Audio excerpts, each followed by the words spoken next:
పెన్షన్లు పెంచామని ఆర్భాటంగా చెబుతూనే మరోపక్క పెన్షన్ల సంఖ్యని కుదించడానికి ఇవాళ నోటీసులు ఇచ్చి లక్షల మందికి నోటీసులు ఇచ్చినటువంటి వారందరికీ కూడా రానున్న సెప్టెంబర్ రావలసినటువంటి పెన్షన్ నిలుపుదల చేస్తున్నామని చెబుతున్నటువంటి మాటలు వింటా ఉంటే అసలు ఈ ప్రభుత్వం ఏ దిశగా పరిపాలన చేస్తుందని అడుగుతా ఉన్నా. ఇవాళ మీరు కొత్తగా దేశానికి స్వాతంత్రం వచ్చిన తర్వాత ఇవాళ కొత్తగా మీరు ప్రభుత్వం పరిపాలన చేస్తున్నటువంటి పరిస్థితి కాదే. అనేక ప్రభుత్వాలు పరిపాలన చేశాయి. ఈ రాష్ట్రంలో కానీ ఉమ్మడి రాష్ట్రంలో కానీ దేశంలో కానీ ఎక్కడైనా ఎప్పుడైనా ఇంత పెద్ద సంఖ్యలో దివ్యాంగులకు సంబంధించినటువంటి పెన్షన్లు కోత విధిస్తున్నటువంటి పరిస్థితులు ఎప్పుడైనా విన్నామా? ప్రభుత్వానికి మానవత్వం లేదా అని చెప్పి నేను అడుగుతా ఉన్నా. ఇవాళ మీరు ఏం మాట్లాడుతూ ఉన్నారు, ఏం చేస్తూ ఉన్నారు? ఈ రోజున మీరు పెన్షన్లకు సంబంధించినటువంటి నోటీసులు జారీ చేయబడినటువంటి వారిలో అనేక మంది బలవన్ మరణాలకి పాల్పడుతూ ఉన్నారు. ఒక పక్క, మరో పక్క ఆత్మహత్యలు చేసుకున్నటువంటి పరిస్థితులు ఉన్నాయి. నేను సూటిగా చెప్పదలుచుకున్నా, ఈ రాష్ట్రంలో ఏ ఒక్క దివ్యాంగుడు మరణించినా కూడా ఆ మరణం ప్రభుత్వం చేసినటువంటి హత్యలుగా మేము భావిస్తూ ఉన్నాం. ఇవి ఖచ్చితంగా ప్రభుత్వ హత్యలే. మీరు కేవలం ప్రభుత్వంపై పడుతున్నటువంటి ఆర్థిక భారాన్ని తగ్గించుకోవడం కోసం ఇవాళ కోతలు విధిస్తూ ఉన్నారు. ఏం లక్షల కోట్ల రూపాయల అప్పు, 1,95,000 కోట్ల రూపాయల అప్పు తీసుకొచ్చారు. వాటిని ఎవరి కోసం వాడుతూ ఉన్నారు, దేనికోసం ఉపయోగిస్తున్నారు రాష్ట్ర ప్రజలందరికీ తెలుసు. ఇది సందర్భం కాదు, అందుకని నేను వాటి జోలికి వెళ్ళదలుచుకోవాలా. ఏం పాపం మానసికమైనటువంటి శారీరకమైనటువంటి అంగవైకల్యం ఉన్నటువంటి వారి పెన్షన్లు తొలగిస్తారా? ఇవాళ మీరు అనేక సందర్భాల్లో చెప్పారు, ఎన్నికలకు ముందు ఎక్కడా కూడా ఒక్క పెన్షన్ కూడా మేము తగ్గించాం, కోతలు విధించాం, అర్హులైనటువంటి ప్రతి ఒక్కరికి కూడా అదనంగా పెన్షన్లు ఇచ్చే కార్యక్రమాన్ని తీసుకుంటామని చెప్పారు. ప్రభుత్వం వచ్చి 14 నెలల కాలం అవుతా ఉంది.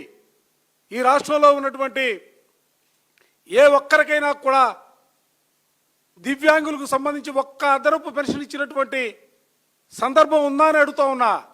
పోనీ అవి ఇవ్వలేదు. ఉన్నటువంటి వారిని కూడా కోత విధించే కార్యక్రమాన్ని మీరు తీసుకుంటే నిజంగా వాళ్ళ బాధలు ఎవరికి చెప్పుకోవాలా? వాళ్ళు చేసినటువంటి తప్పిదాల వల్ల వాళ్ళు మానసికమైనటువంటి శారీరకమైనటువంటి అంగవైకల్యం పొందలా. విధి వంచితులుగా దేవుడు జన్మనిస్తే ఇవాళ సమాజంలో అనేక సవాళ్ళని అవమానాలను భరిస్తూ జీవనం కొనసాగిస్తున్నటువంటి వారిపైన మీ కక్ష సాధించే కార్యక్రమం. ఏం వాళ్ళలో కూడా కులాలు చూస్తారా, మతాలు చూస్తారా, ప్రాంతాలు చూస్తారా, లేకపోతే రాజకీయ పార్టీలు ఏ రాజకీయ పార్టీకి సంబంధించిన వారనే ఆలోచన చేస్తారా?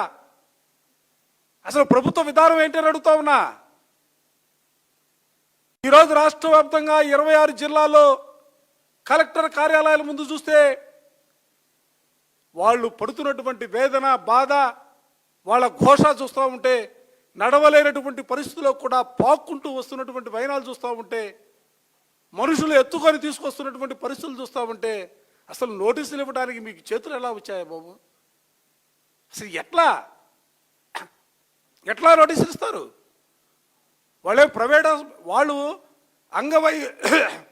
అంగవైకల్యానికి సంబంధించి వాళ్ళు ఏదో ప్రైవేట్ హాస్పిటల్లో సర్టిఫికేట్లు తీసుకొచ్చి ప్రభుత్వానికి అప్లికేషన్లు పెట్టినటువంటి పరిస్థితి కాదే. ప్రభుత్వ హాస్పిటల్లో ప్రభుత్వ డాక్టర్లుగా ఉన్నటువంటి వారు సర్టిఫై చేసిన తర్వాత మాత్రమే వాళ్ళు అప్లికేషన్ పెట్టుకున్నారు, వాళ్ళు అర్హత పొందారు. అటువంటి వారిని మీరు దొంగలుగా చిత్రీకరించడానికి అసలు మీకు మనసు ఎలా వస్తూ ఉంది? అంటే సర్టిఫికెట్లు ఇచ్చినటువంటి ప్రభుత్వ డాక్టర్లు కూడా అవమానిస్తున్నారా?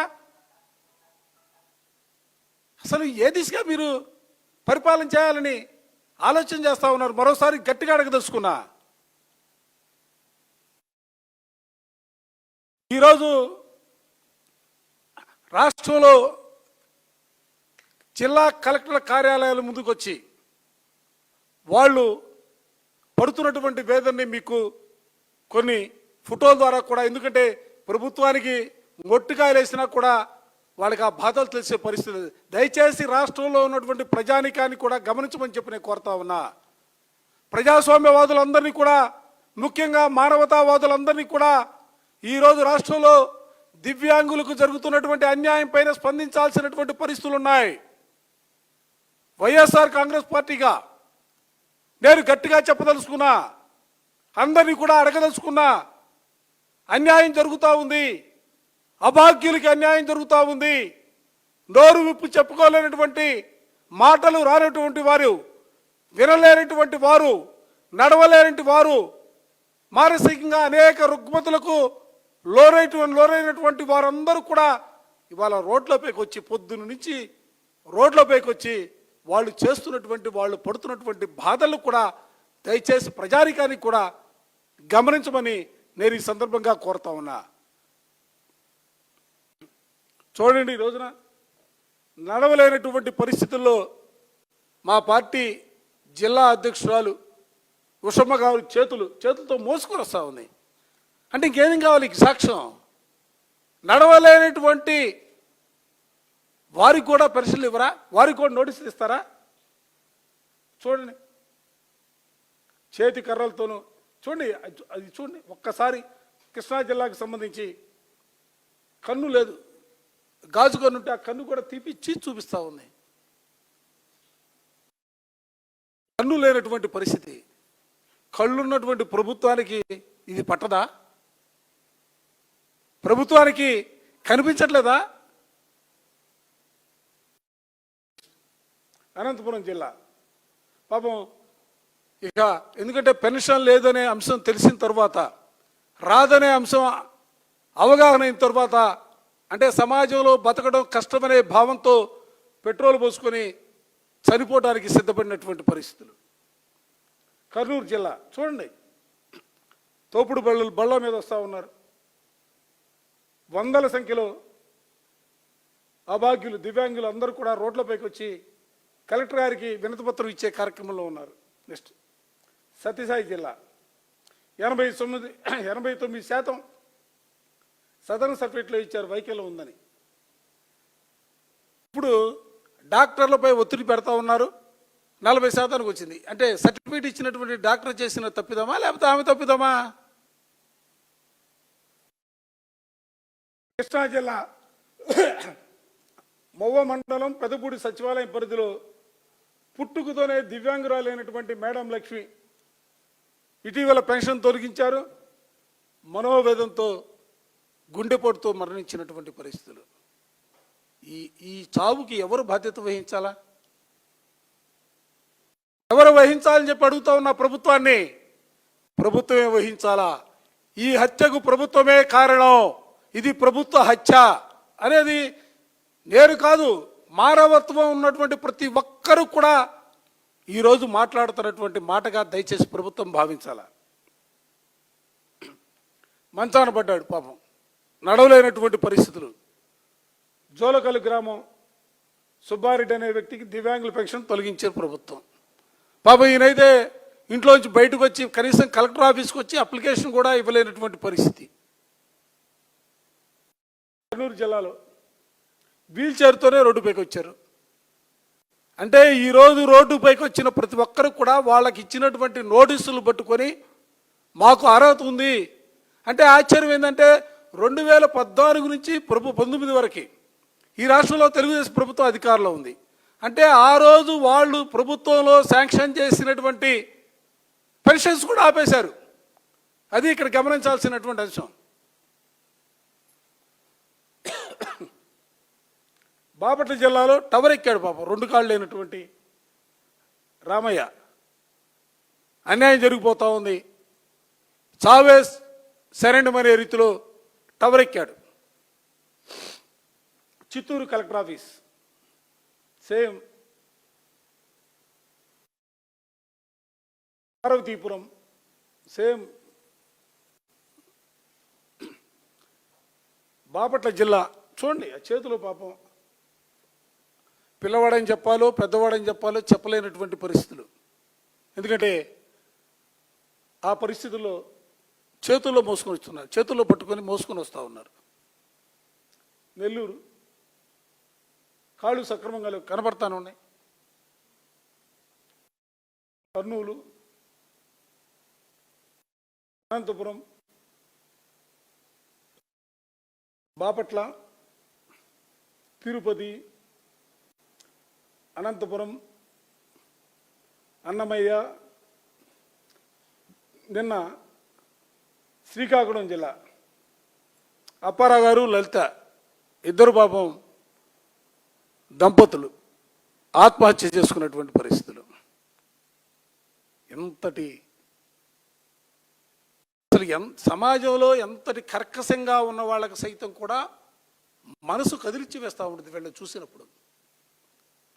ఎందుకంటే మట్టిలోనో లేకపోతే రోడ్లపైనో వాళ్ళు నడుస్తున్నటువంటి తీరు కానీ, పాక్కుంటూ వెళ్ళే పరిస్థితులు కానీ, వాళ్ళకు కళ్ళు కనిపించకుండా పక్క మనిషిని పట్టుకొని పాపం వాళ్ళు రోడ్లు దాడుతున్నటువంటి వైనం కానీ, నడుస్తున్నటువంటి వైనం కానీ, లేదా మానసికమైనటువంటి వైకల్యంతో వాళ్ళు ప్రవర్తిస్తున్నటువంటి తీరు చూస్తున్నప్పుడు ప్రతి ఒక్కడికి కూడా మనసు చలించిపోతున్నటువంటి పరిస్థితులు ఉంటాయి.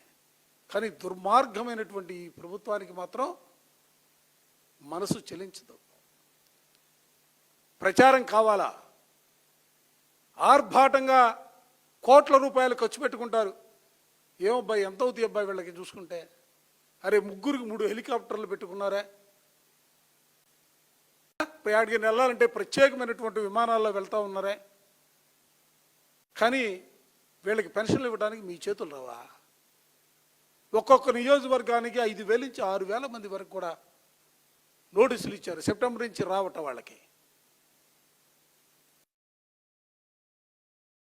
ఏమి వైఖరి ప్రభుత్వ వైఖరి? దుబారా కోట్ల రూపాయల్లో దుబారా ఖర్చు పెడతారు. వైఎస్ఆర్ కాంగ్రెస్ పార్టీగా మేము ఎప్పుడు ఏవడిగినా కూడా అర్హులైనటువంటి ప్రతి దివ్యాంగుడికి పెన్షన్ ఇవ్వాలనేది వైఎస్ఆర్ కాంగ్రెస్ పార్టీ ఆలోచన కానీ ధ్యేయం. మేము అనర్హులకి ఇవ్వమని మేము చెప్పటలా. మేము అధికారంలో ఇప్పుడు ఎందుకంటే మా మీద వాళ్ళు నెట్టేస్తూ ఉన్నారు వైఎస్ఆర్ కాంగ్రెస్ పార్టీ. మేమేం చేసాం? మేము 5 సంవత్సరాల పరిపాలన కాలంలో దివ్యాంగులకు సంబంధించి ప్రత్యేకమైనటువంటి క్యాంపులు పెట్టాం. క్యాంపులు పెట్టి మేము ప్రైవేట్ డాక్టర్ల చేత సర్టిఫికెట్లు ఇవ్వాలా.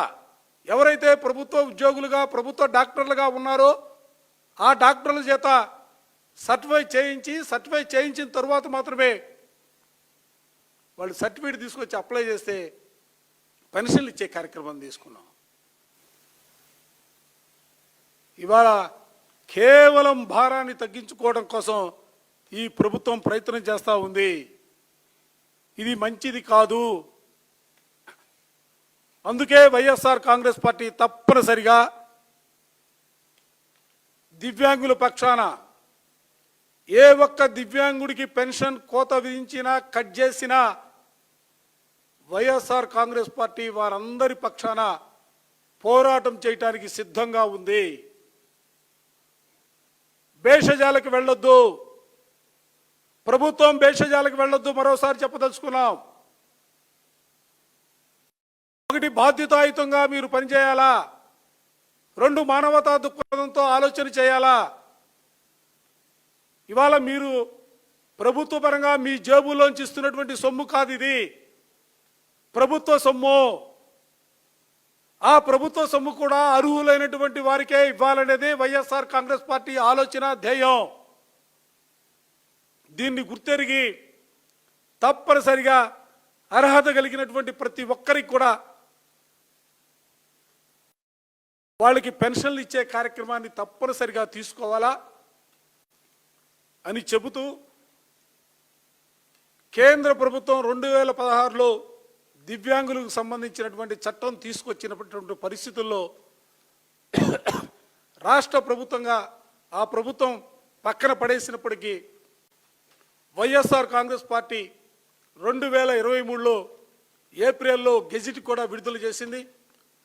దివ్యాంగుల సంక్షేమాన్ని దృష్టిలో పెట్టుకొని వారికి కావలసినటువంటి సౌకర్యాలను కల్పిస్తూ మరోపక్క వారిని ఎవరైనా కూడా అవమానకరంగా హేళన చేస్తే తప్పనిసరిగా వారిపైన కేసులు పెట్టే కార్యక్రమం కూడా చేపడుతుందనే ఆలోచనతో ఒక గెజిట్ కూడా విడుదల చేసినటువంటి పరిస్థితులు.